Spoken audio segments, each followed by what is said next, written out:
துர்கா? அடுத்தடுத்து அசோக் கோபப்படுற மாதிரியே பண்ற. உன் கால்ல என்ன சக்கரம் கட்டிருக்கியா? ஒரு காரியத்தை உன்னால நிதானமா பண்ண முடியாதா?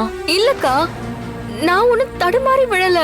என் கால்ல ஏதோ தட்டி விட்ட மாதிரி இருந்துச்சு. ஃபேனை வச்சுட்டு போன, அது எப்படி திரும்புச்சுன்னே தெரியல.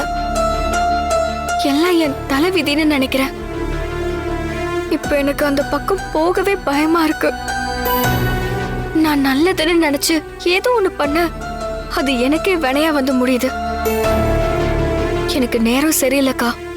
பேசாம நான் ஊர்லயே இருந்திருக்கலாம். துர்கா, இப்ப எதுக்கு இப்படி எல்லாம் பேசிட்டு இருக்க? இங்க பாரு துர்கா, அசோக் ஒரு லாயர். அவனோட சொசைட்டி பெருசு. நீ சின்ன குக்கிராமத்துல இருந்து வந்திருக்க, படிக்கல.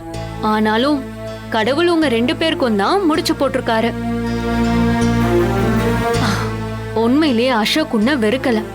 நீயும் அவனை வேண்டான்னு சொல்லிட்டு அசோக விட்டு விலகல. அசோக்குக்கு குடும்ப வாழ்க்கையிலேயே நம்பிக்கை இல்லதான். அதுக்காக இந்த வீட்ல எல்லாம் உன்னை இருக்க கூடாதுன்னு சொல்லலையே. அப்படி எதுவும் இது வரைக்கும் சொல்லலல்ல. இங்க பாரு, இதுதான் என் வீடு.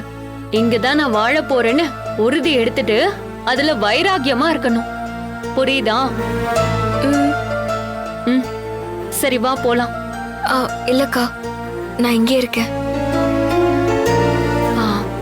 சரி, நான் உன்னை கட்டாயப்படுத்தல.